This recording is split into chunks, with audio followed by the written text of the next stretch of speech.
Hello everybody. Today we're about to hit the legs, the glutes. We're about to do it. I'm excited. So this is going to be a leg workout more specific to someone who's trying to sculpt their glutes. You got to remember everything we're taking into account in bikini. So we never want overdeveloped quads in bikini. We want nice full hamstrings, nice tie-ins, nice full glutes. So this is going to be very much a bikini sculpting workout, not a bikini building workout. Touch it. It's real. It's not Photoshop. So our first exercise is going to be a primer exercise. So when you do these things, we call them primer exercises. You're just trying to get the muscle more active and more able to respond to like heavier loads later on in the exercise. So this one is going to be monster walk. Awesome way to get everything firing off, get it going. Wake it up, get it excited. Hey, wake up, butt. It's time to wake up. Leg up.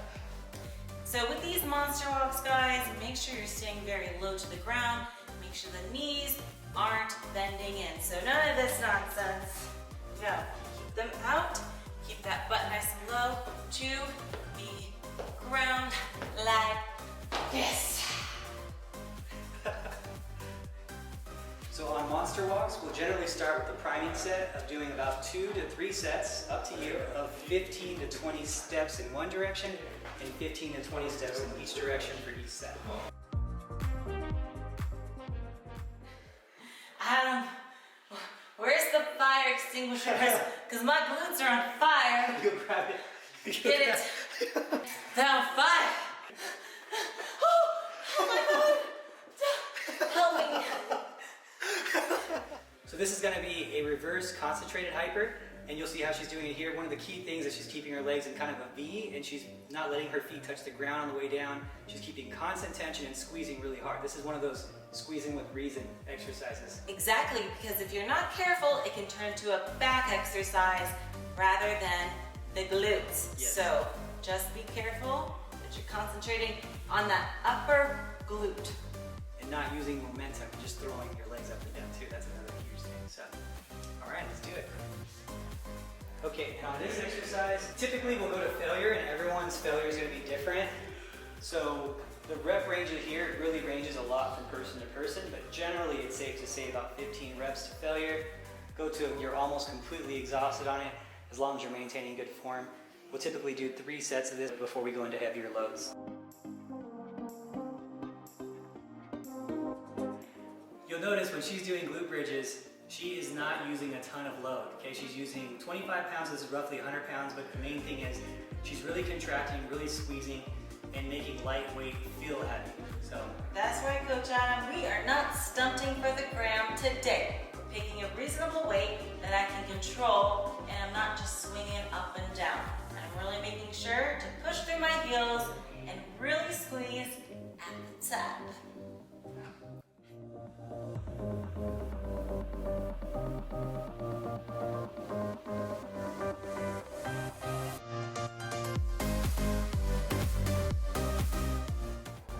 okay, so now we're going to move on to good mornings. So these are going to be machine good mornings, so really putting a lot of pressure into her heels, driving through her hamstrings, squeezing her glutes, coming up and squeezing her glutes at the top.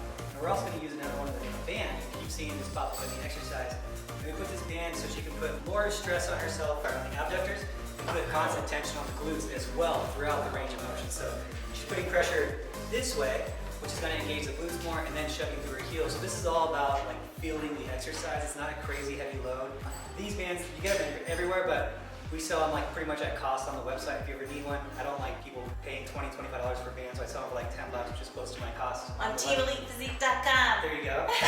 If you need one, grab it. You know, they're super high quality and have the rubber on the inside to make it Doesn't slip. Yeah, make it not slip and make it more difficult too. So, all right. Absolutely. And you know what? Just like you mentioned with this band, I really feel the adductor. So not only am I feeling it in my butt, my hamstring tie-in, but I'm also feeling it on this outer glute as well. So the goal here for me is to not let those knees turn in. I always got to keep them out and very taut so that I'm not cheating, because this would be cheating. Keep it up. Do that.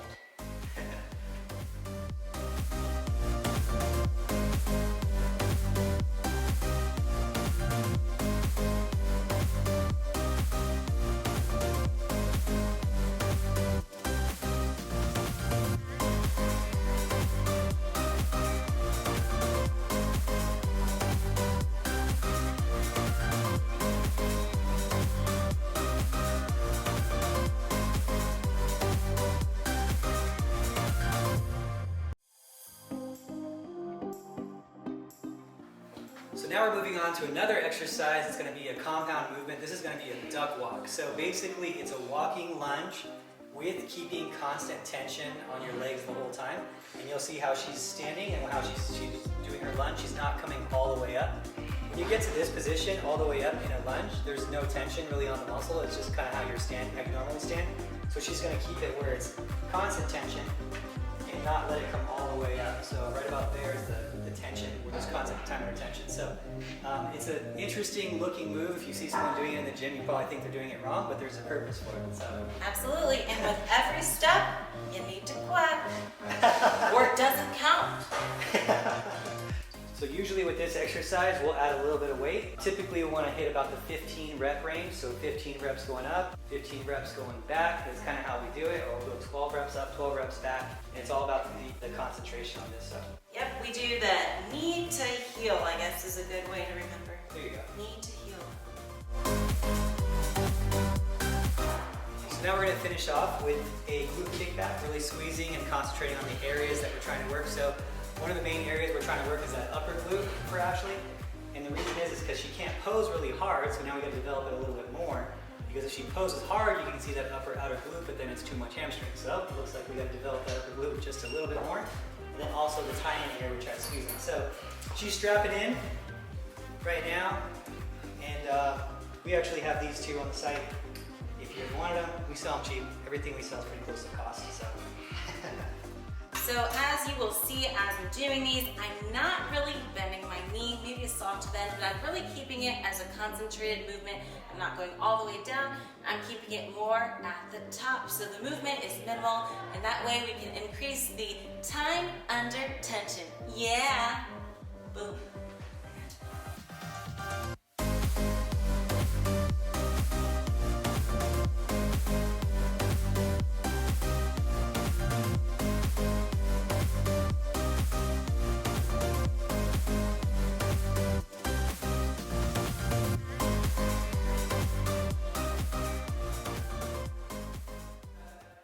Okay, so we're gonna finish this workout off with a back extension. On the thing. On the thing. So we're gonna use a hamstring form, back extensions basically. So what she's gonna do is she's gonna hinge at her hips and not round the lower back when doing this, and put a lot of pressure into the back of her heels, like the back of her ankle. So lifting from the back of the ankle versus lifting with the lower back, and really using the hamstring and concentrating the hamstring and glute to do this. So, yep. any tips? This can turn into a back exercise real quick if you're not careful. So just like you said, make sure you're hinged, keep your back as straight as possible, no rounding, no arching. That's really the key to it, is if you're rounding your lower back like this, then you're gonna feel a lot of lower back exercise if you're doing it like this. And that's how I recommend people doing it who are trying to work their lower back.